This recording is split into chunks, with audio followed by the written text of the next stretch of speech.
a guru should allow his so-called students or followers to learn from other gurus. A true guru sends his students and followers to other gurus so that he becomes himself, not a blueprint of his own guru. Like a tiger cub, if he stays throughout the life with the mother or father tiger, he or she can never learn hunting skills. Similarly, the guru has to send his follower into the wild so that he will hunt for himself, learn the hunting skills and become a master for himself. So thank you very much, the panelists. And there is another interesting question.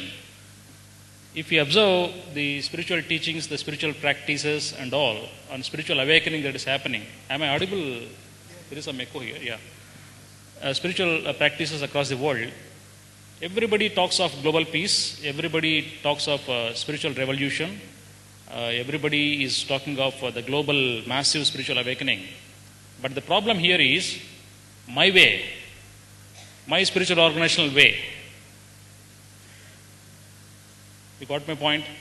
I want global peace, I want global spiritual awakening. Global spiritual awakening. My brand of global peace. How to stop that?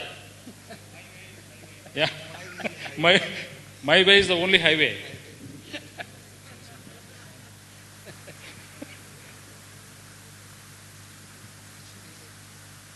Is my question clear? Yeah. Shall I repeat the question? There is a mountain, Mount Everest at the top point. From Bangladesh side also we can reach. From the India side also we can start. From that China side also we can start. So many ways are there. But reaching point is the Mount Everest top point. But if we reach Mount Everest top point, we got the total Himalayas experience? No. So if I want to get the Himalayas experience, then what I have to do? I have to cross over the Mount Everest top peak point. From the space, if I look, then only I can see the total Mount Everest. Today's our spiritual practice is going on like that. Which way I am going? This is my track is the ultimate track, because somebody, which way they are going, and they can look only that much distance. But when reach above the self-realization stage, means enlightened stage, there will be no caste, no color, no creed, no religion. Every person is searching same thing, same goal, that is the peace. Then only it will get the solution. Unless we will be fighting. So there is the enlightened stage people, they are never divided Hinduism, Muslimism, Islam or Christian, because they know every point is the same. So my way is the highway, it is our ego. And when people will say it is the benefit for me, that is the right way. So we are now talking, yes. We are now talking about spiritual things. It is, I would like to say, nowadays it is a patent. India's number of things other countries are taking as a patent. The same kind of thing, we want peace, we want something, but what is we? We means I, you, we, ours. And at ours, each and every country, each and every religion, each and every caste, creed is there. As whatever the paths we have taken, humanity is the only religion, I believe. Humanity, religion, by accepting the certain clause, if everybody start working, there should be number of such parliament, and mainly that other parliament should be in USA, because people are nowadays attacking on US. So I think every country, if we take such kind of parliament, then like-minded people will come forward and this awakening will start fast. Dr. Yugandhar, this is not a very easy to answer question, but as a Baha'i, we believe that as humanity becomes spiritually alive to the concept of the oneness of humankind, they will realize that we will have to give up falling prey to the market forces. As Swamiji was just saying, that everybody wants to tell how many patents they have, how many brands they have. It is the influence of the market forces. In spirituality, there is no need for branding. There is no need for these kinds of market forces to overtake us. But we do realize that there has to be a center. And this center, if it is fair, just, and it sees the entire cosmos in proper perspective, will make sure that no one is done any injustice. No one is exploited. So that the day will come when, using the Baha'i terminology, the power of the covenant, which is the axis of the oneness of humankind, will begin to influence our thought process and the way we behave and the way we think, the way we feel, and we will see that in this oneness of humankind, every man, woman, youth and child has a place, a right to live with dignity, a right to peace, a right to the resources that have been monopolized by a small minority. Then you will see that there won't be this one-upmanship and the cause of conflicts due to one's egotistical tendencies. So it's not going to be something that will come about very easily. It's going to be a long drawn struggle, but we will reach there. That's our conviction. Thank you. I would like to say this is very soon it has going to happen, provided everybody stop mixing religion into spirituality and spirituality into the religion. Very true what you said. We should stop mixing religion with spirituality. You know my original name, family name Leo Ribello. But my students and followers have given me a name which I am very proud of, but which I don't use. My second name is Swami Satyavadant. That is because I always speak the undiluted truth. And according to my understanding, and since I have studied something like 15 world religions, and on the last day I will be speaking on common values in major world religions. It will be a PowerPoint presentation. I hope there is a PowerPoint presentation there in that hall. What I have come to understanding is that when you follow a particular guru, the word guru itself means from darkness to light. But most of the gurus are themselves handicapped. They are frogs in the well, and they make their followers dependent on them, and consequently it is like walking with a crutch. Spiritually handicapped people are not there. Religious handicapped people are there. Spiritually handicapped people are liberated souls. And liberated souls always talk of oneness, one world, one family, caring and sharing. There is, in spiritual world, there is no such thinking as my way is the highway. That comes only in the dogma called religion, where each one says it is my covenant, God-given word, and this is final, finito. No. So to that extent, theosophy is much better, and anthroposophy is also to some extent good, but the final word is in Sanatan Dharma, which is humanism. But Sanatan Dharma today has degenerated into Hinduism, and Hinduism has further degenerated into BJP brand of Hindutva, which leads to the tensions. Yeah, thank you.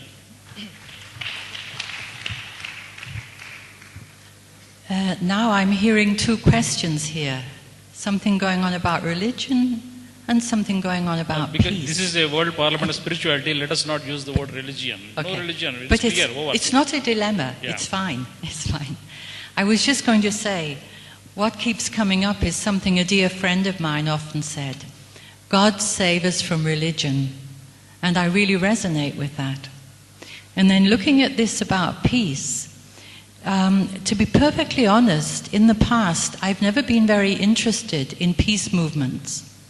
Because what I often saw was a lot of people fighting for peace, a lot of people, peace, but my way, and people who were not really awake, and it was something the Buddha should have said. I hear the Buddha said, the bodhisattva who thinks he's a bodhisattva is no bodhisattva. In the West, you could say the person who thinks they're a light worker is no light worker. And if you think you're a big peacemaker and you're very identified with this play, this role you're playing, you kind of get in your own way. And of course, I would say the solution to all of this is also actually what is happening. That people are understanding it's time to wake up. They're understanding that how to realize the true nature. It's like the real spiritual teachings are becoming stronger and stronger. And this, I feel, is the solution to all of it. And now we really have the opportunity to live peace, because we have to be the peace within to be able to create it. Thank you. I like your my way or the highway.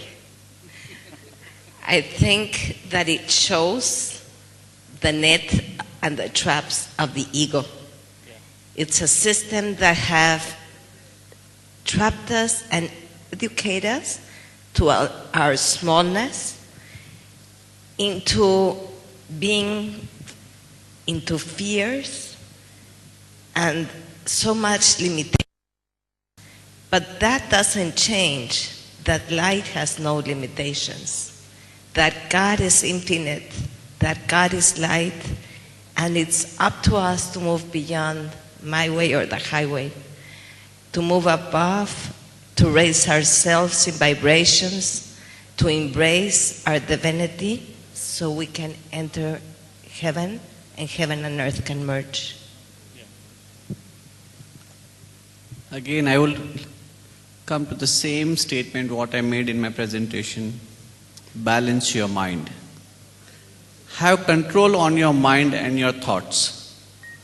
Don't be guided or influenced by the other people. Don't give the control of yourself in the hands of other people whom you are not sure how able or disabled they are. If you are sure also you can give. If you are sure, can you give your mind? Still, retain the control of the mind in your hand, and balance it with that so that you become your guru. Don't try to surrender yourself to anybody else.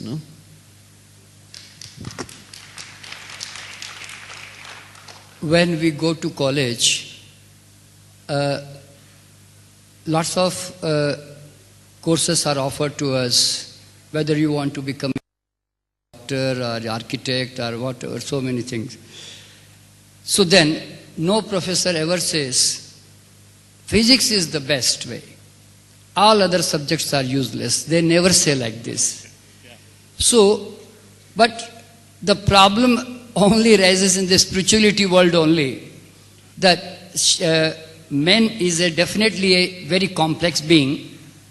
Shiv and Parvati, I think these two forces were knowing this, that what is the problem is going to happen. So they developed 112 type of meditations. Why 112 type meditation? Because through which act he will be enlightened, actually nobody knows. I can quote one of the example.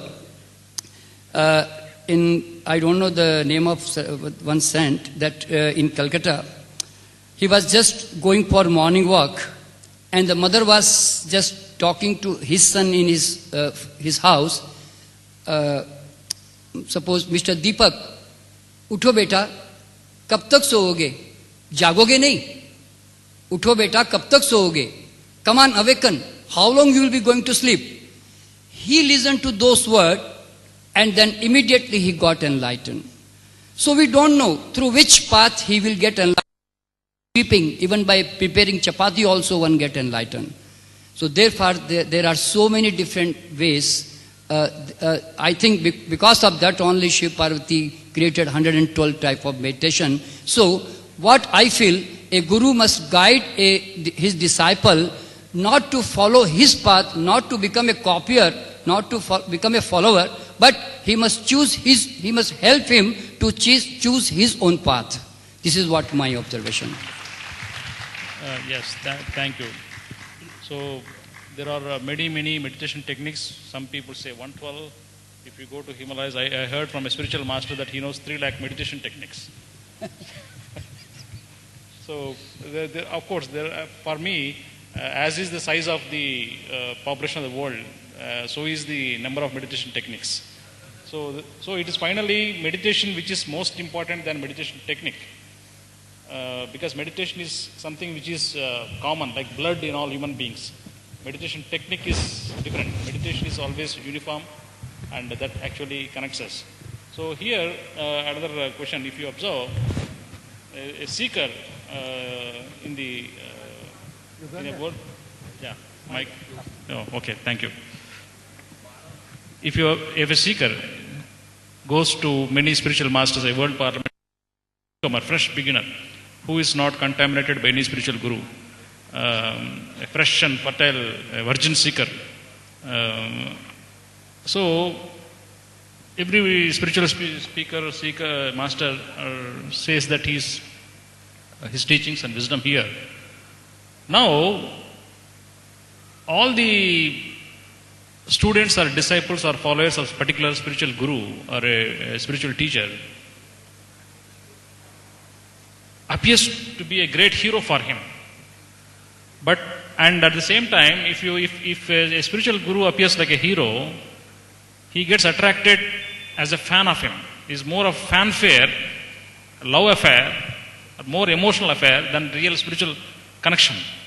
So how to shift the concept of teacher to teachings? Because teaching should dominate the teacher. The heroism should dominate the hero. When we go to a movie, you cannot become a fan of one hero. A true seeker sees the heroism of a hero, not the hero. So how to shift from the master to mastery, teacher to teachings, hero to heroism? How to do that? If I think the person, wisdom dominates the personality, I think more spirituality will be available in the world. Yes, if I cannot teach myself and I cannot be teaching to others, if I don't know my law, who am I cannot be judged to others. And if I don't know how to treat myself, I cannot be treated to other self. So be a teacher, be a lawyer, be a master, we should have mastery to ourselves first. If I will be as a guru, if I cannot know what is the quality of the devotees, how I can we get the devotees, how I can make the devotees. So first I have to be true devotees. If I have to be true devotees, whose devotee I have to be? It is the Almighty, that is the truth, that is the God, Allah, Bhagavan, anything we may say. So that cosmic energy is everybody's inside. So me is the devotee of all of you. So those are the real teacher, real guru, real master. They will never think about that also. We are a teacher, we are a guru, we are a leader. And we are the servant of the society. So if the simplicity will come, then only we are able to teach to others. Thank you, Swamiji. Today morning I mentioned, every guru is a first student. He is a student of somebody, and that Guru Tattva he is passing. During the process, sometimes some guru become more glamorous. And the simple part of what I am passing, that somebody should practice first. The Guru-Shishya relationship gets spoiled either because of the guru or because of the disciple, vice versa. It cannot be because of one. It is a friendship, it is a good bond, a loving bond to make understand I am going towards somebody for my knowledge, and the guru should understand why somebody is coming, then I should not hold back. I should return. Because I have received something, this is a law, I cannot hold it, I have to give it to somebody. In this process, actually, the sampradaya, the followers, and most important, the factory of the disciples that has started. If this stop, okay, how many disciples I have? I had 20 lakh. How many you have? No, yesterday I have made 1500, 2000, 5000, And that is exactly somebody should stop. This is not my way. If I cannot talk to my guru, how can he be my guru? There should be a good communication, and the moment disciple understand is not correct for me, then he should take the another path. And as rightly Dr. Sharma said, why not? I mean, a guru should make many other gurus. Then only the whole tattva can be distributed. Thank you. Thank you. As I understand it, the path to heroism is through selfless service and self-forgetfulness. In our study circles, we are taught that in walking the path of service, we have got to walk that collectively. Because in the days for individual, so-called that word salvation or individual self-realization have outlived its time. It is in the collective self-realization of who we are as one humanity that the world will be saved, that the world will find new meaning and transform itself. In the past, because we didn't have the kind of communication system, the kind of understanding of peoples of diverse cultures, spiritual backgrounds, religious denominations, etc., etc. So it is in walking the straight path and doing it collectively that we become true embodiments of the teachings of that guidance. And this is the way I understand it. And I feel that the spiritual masters and the gurus also need to impart this aspect to their followers or disciples rather than projecting their own personal image and personal accomplishments. Because we want universal spirituality to transform the whole world. Thank you, Dr. Merchant. To the very incisive question of Dr. Yugandhar, I have an answer in my poem, which is published in this book. This is my 41st book.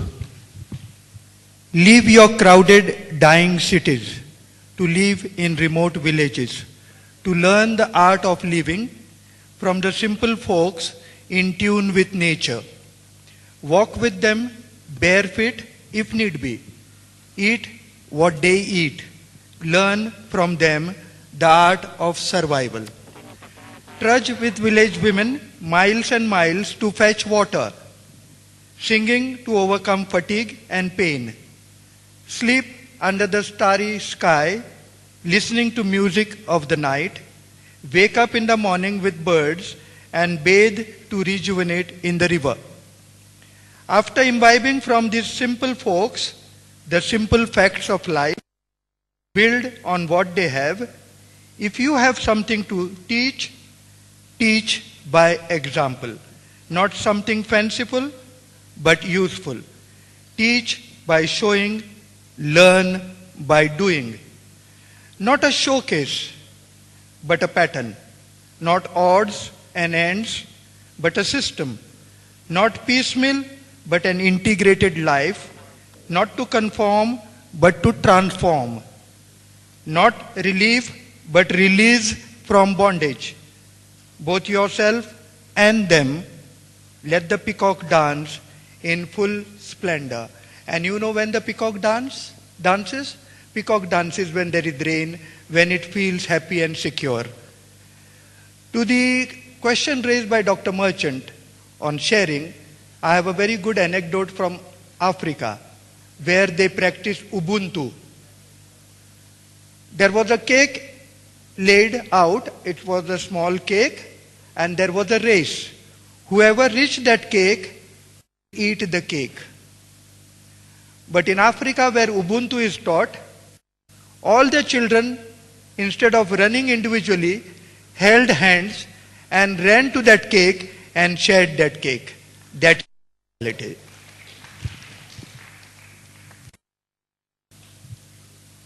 A teacher imparts knowledge, and a teacher can also impart the knowledge that can help someone awaken to their true nature.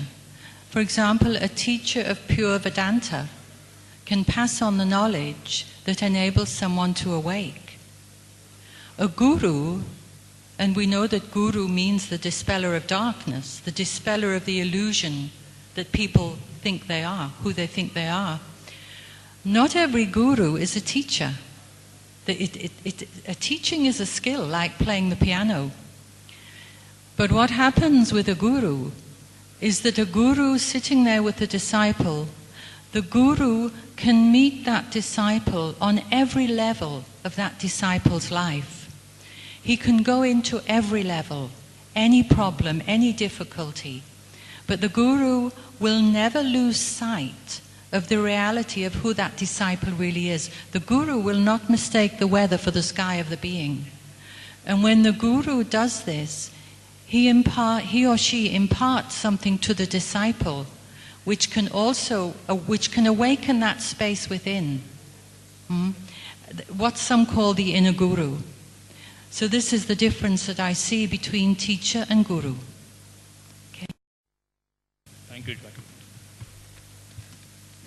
I believe we are all eternal students, that all dimensions as we rise above will show us more and more.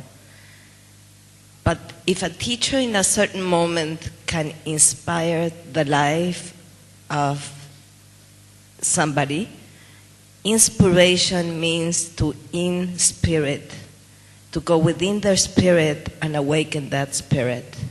And that for me is a true teacher. Thank you. Analyze the strength and weakness of the person from whom you are learning and to whom you are giving the knowledge. It is very important to know that when you are teaching somebody, understand the strength and the weakness, find out which are the weaker areas of the person, emphasize more on those areas so that that can be strengthened. And when you are learning, learn the strengths from the guru or the person from whom you are learning. It is very important that when we are absorbing knowledge, we should try to absorb the strength. But when we are imparting knowledge, we should try to strengthen the person by working on the weak person. And that is the way we can create a balance for spirituality. Thank you, Ketanji. I think we are the emotional creatures. The moment we hear certain philosophies or teachings, we immediately stuck to them. And then we lose ourselves. Then we always become a good followers. So every person has to create his own Gita. Because Krishna's Gita or Buddha's Dhammapada is not your test. He has walked, and therefore he has his fragrance he has written in that book actually. What test he got actually. So what happens? We always go on reading that taste, what Krishna has tasted. We always go on reading, and then we explain too much to people that Krishna has said like this, Krishna has said like this. We will never reach anywhere. They are the inspiration. They have inspired us. They have shown the path. They have shown a map to us. We have to walk, and we have to create our own Gita. Even Dhammapada will not be helpful to you. Gita also cannot be very much helpful to you. Everyone has to create his own Gita, then and then only he will reach to real spirituality. Wonderful. So, the present world spirituality, more or less, is being governed by sensationalism and glamour. So, the more we sensationalize our own techniques, the more we sensationalize our own practices, the more glamorous we maintain, the more protocol managements we make, more empire building exercises of our own organization. So let us stop this affair. Spirituality is something which cannot be taught. Spirituality is something which has to be learnt. So let us close this panel discussion as the time is up, and our great Kuchipudi icon of the world, Mr. Madhavapeddi Murthy, Kalaimamani Madhavapeddi Murthy, with his team is ready to enthrall with his scintillating performance. Thank you, panelists. Thank you, sir. And something like this would never have happened unless few spirited individuals came together. And I do really appreciate Dr. Yugandhar, Dr. Karthikeyan and all their team for putting on this wonderful show. Thank you. Namaste. Couple of announcements from our end. This program is being telecasted on TV5 Live and is also available at online www.tv5news.in. And every morning from 9 to 9:45, there's a little bit of confusion as to who's speaking where. So I thought I'll come in the program. We have workshops happening at all the 5 places. Starting from Dr. A.K. Chatterjee, who will be addressing in Hall 1. Makako Tamaris will be addressing in the lawns. Sadhguru Mangdesha on Healthy Body, Divine Soul will be addressing in Hall 3. I call upon my colleague to announce for the panel discussion.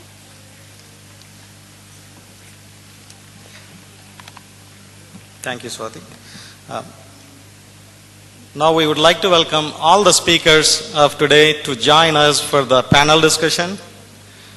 I would welcome everybody that have spoken today. Sri Dattaswami, Dr. Faith, Paramahamsa Vedananda, Sanyogi Umashankarji, Sadhguru Mangeshda, Dr. Yugandhar, Gary O'Brien, Ketan Shah, Dr. N.K. Sharma, Professor Leo Rebello,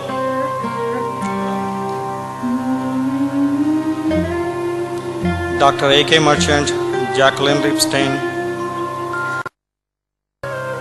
Gamaya Mrityorma Amritam Gamaya Asato Ma Sat Gamaya Tamaso Ma Jyotir Gamaya Mrityorma Amritam Gamaya.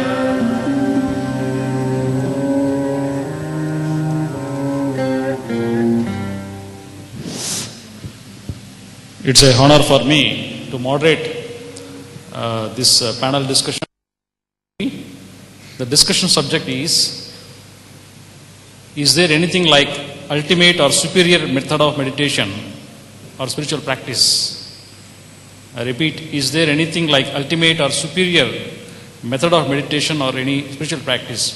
So because of large number of panelists and short time, I request all the speakers to give short and beautiful 1-minute message. 60-second message. Yeah, so that we can take more questions. So we'll start with Sanyogi Umashankarji. My voice is audible. In the present world, if you observe, most of the so-called spiritual organizations have branded their own style of meditation technique. The uniqueness of the organization has become synonymous with that meditation technique. The USP of that spiritual organization is the technique. And every organization claims that their technique is the most superior or most ultimate.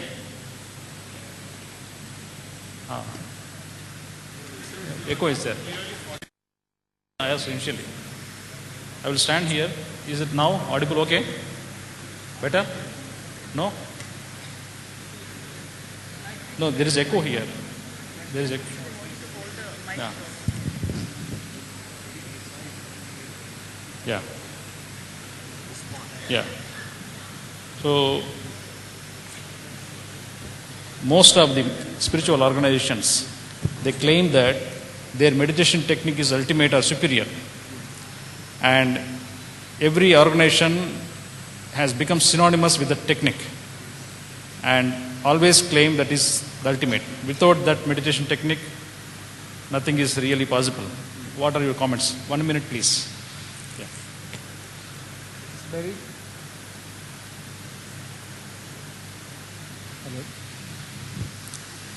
It's very interesting. Yes. Most of the spiritual organization, they are talking, this is my technique is the best technique. Yes, all technique is the best technique, which is suitable for you, for us, that we have to choose. All techniques are the final ultimate is reaching to the same goal. What is the peace means ultimate truth. So, may there some kind of limited knowledge, we can say it is mine is the ultimate. It is not true. Which is every technique is the purpose to reach to our same goal. It is which is suitable for me or others. We have to choose. Yes, Sadhguru Mangesh Daji. According to me, meditation cannot be teach. Meditation is basically an observation. If an artist is doing a painting, she is meditating on that paint and the color. If an artist is dancing, is meditating. Same thing, even if somebody is focused on one particular object, that is meditation. So one particular path cannot say that my path is superior if we are getting the benefit from our observation for our intensity of the mind, that is more important. Thank you. Thank you. In the Baha'i faith, our beloved Master Abdul Baha explains it very beautifully. He says prayer and meditation go hand in hand. Prayer can be in thought, words and deeds.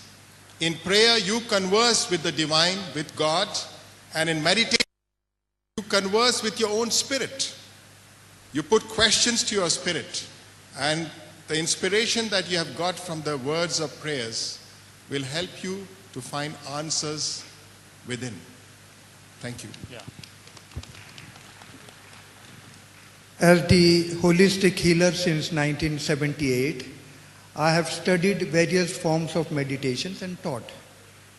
The meditations which I have learned and taught are Raja Yoga meditation, Brahma Kumaris, Preksha meditation, Jains, Transcendental meditation, Maharshi Mahesh Yogi, Buddhist meditation which Jesus Christ too practiced in the 40 days of fasting, Patanjali meditation which we all know, and Tantra meditation of Kundalini awakening. Then there is what is known as, which I have designed, walking meditation. And this I have derived from Preksha meditation of Jains, where the Jain sadhus in the enlightened form stand on one leg and meditate without falling for hours together. From that, I designed what is known as walking meditation, because daily we take on an average 20 steps. And when the women walk with those high heels, they take 24,000 wrong steps, which lead to misalignment of the intervertebral column, and consequently the 32 pairs of nerves that go and link to various organs leads to disequilibrium. Dr. Ravello, the question is there anything like superior technique? Which one is superior, which I have already answered. The superior meditation is Kundalini awakening Tantra meditation. And then there is finally one meditation which I learned at Rock Memorial in Kanyakumari. And the same experience I got in Bombay. It is called instant meditation, where you sit in Rock Memorial, close your eyes, in 1 second you get instant meditation. According to me, that instant meditation is superior. Thank you. Yes, dear Jacqueline. I would say that any technique that helps to take somebody closer to the truth of who they really are is a valuable technique. And I would also say that any technique where the actual goal is included in that technique could be called a technique with a capital T. For example, it has to do with witnessing, of being aware of who you really are, not mistaking the weather for the sky of your being, as I was talking about. So any technique that contains the goal in the technique, I would call it a technique with a capital T. Thank you. Yes, please. I believe that it doesn't matter what branch we use of the tree. It is about how we get to the root of that tree, which is nurturing the whole branches. If it's the arts, meditation, and prayer, they all have the power to reveal the divinity within us.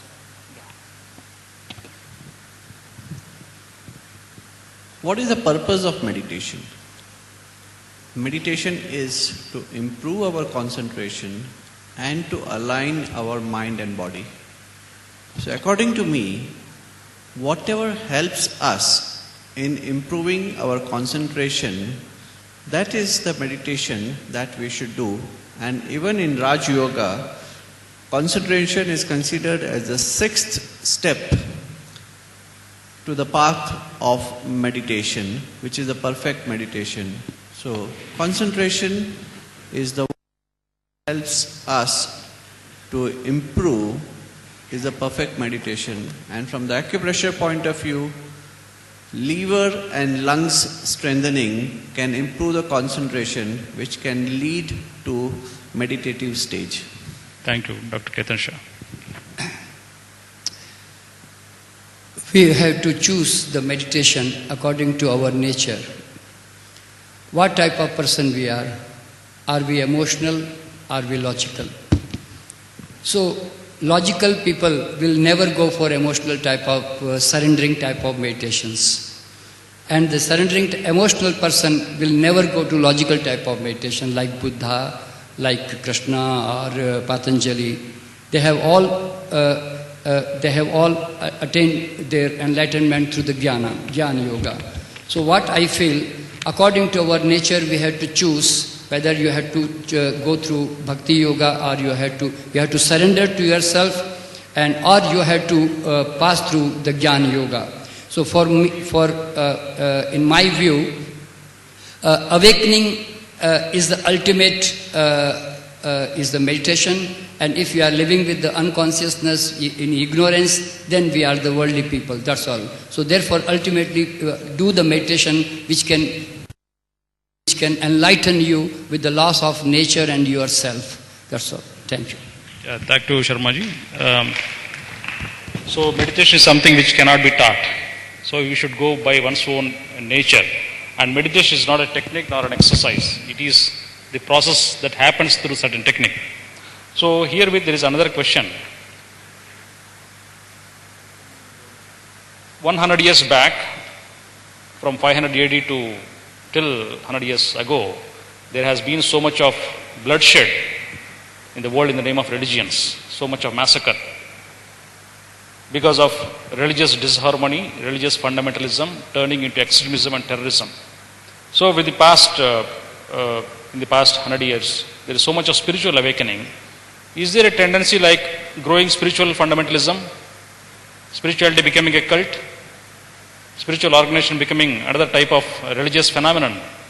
How to actually stop that and make a true spiritual human awakening?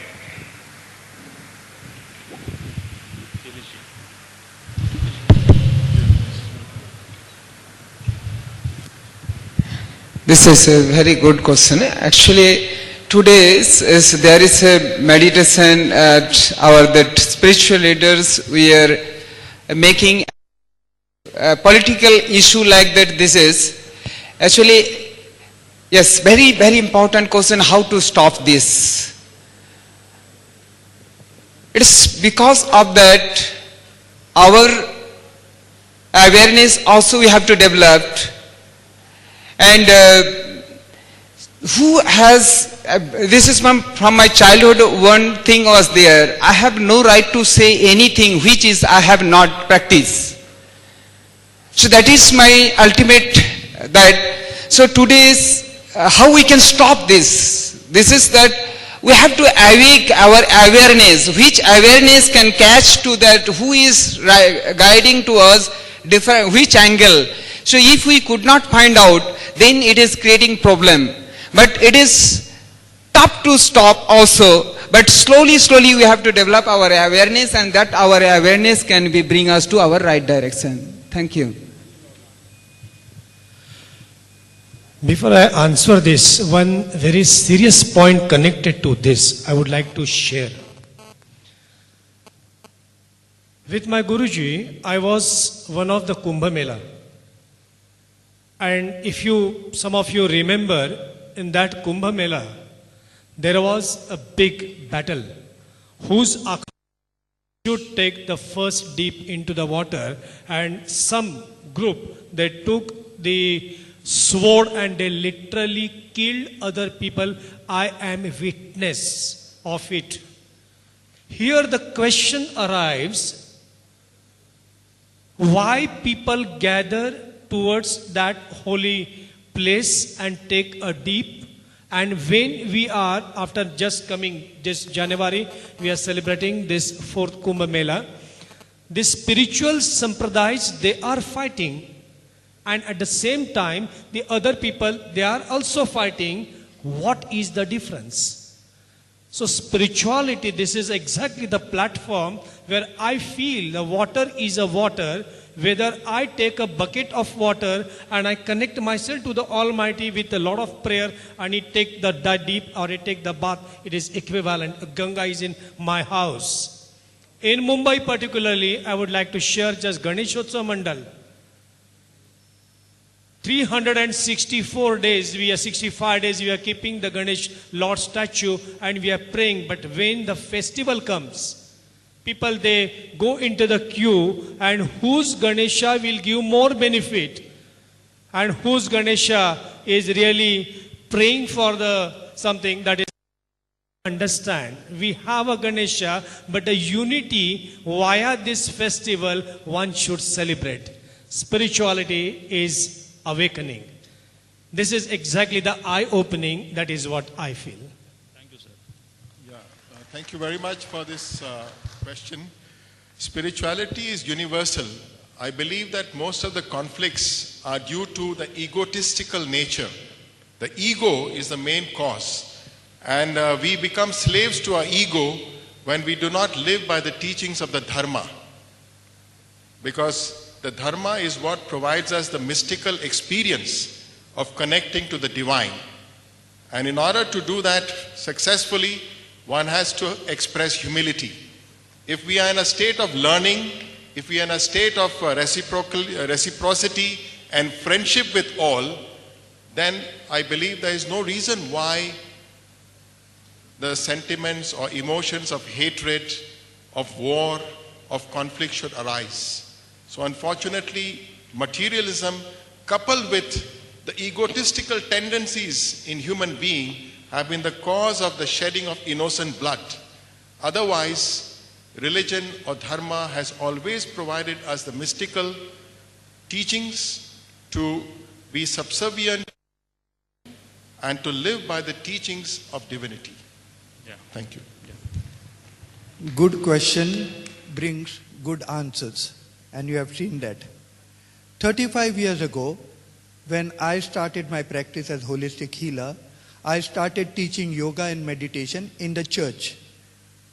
And there was a lot of opposition to me.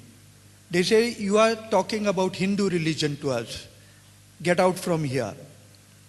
I said, yoga is not a religion. It's a way of life. It helps you to become from an ordinary human being into a superhuman being.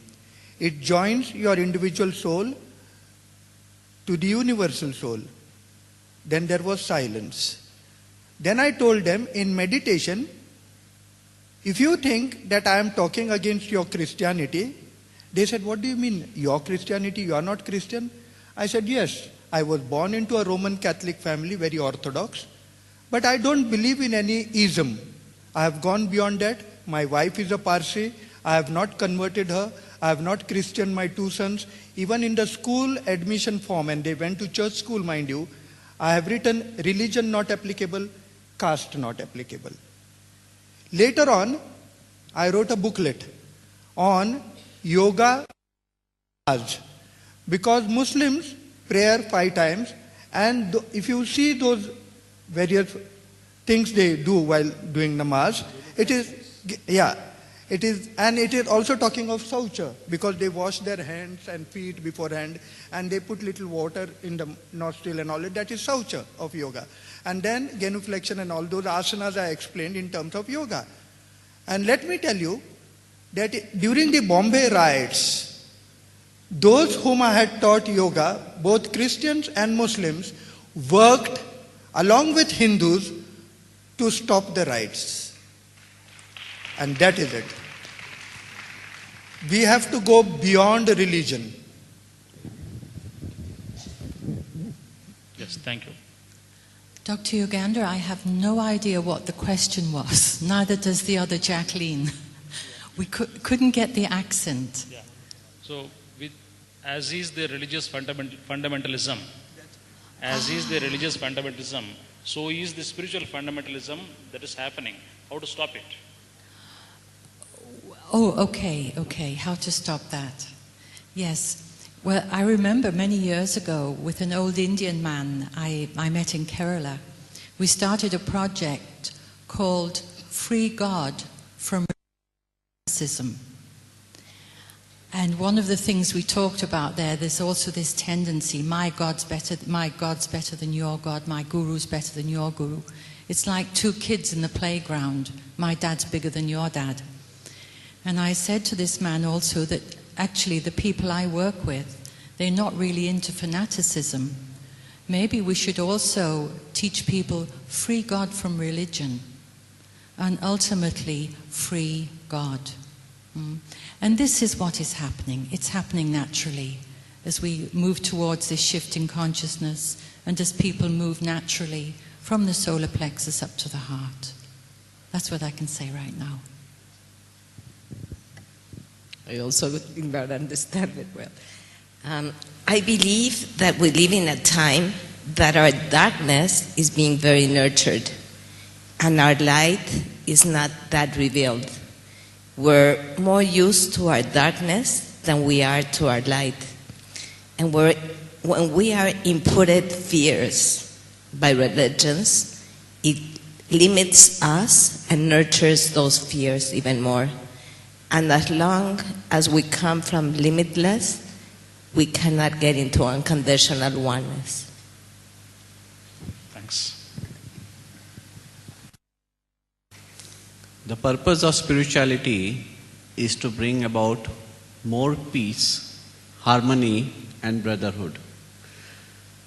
And for creating that, the best thing is to organize more of World Parliament of Spirituality conferences. Because here we have got speakers from all different countries, all different religions, but all of us are on the same platform, in the same place, advocating and trying to understand the spirituality with a common concept of peace and more of harmony for the world.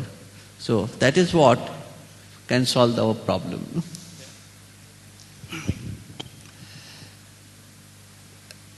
I don't understand how one person can become a spiritual until and unless he is all the time living in a shell of Hindu, a Muslim, a Sikh, a Isai, a Christian. So he's already locked himself in a shell.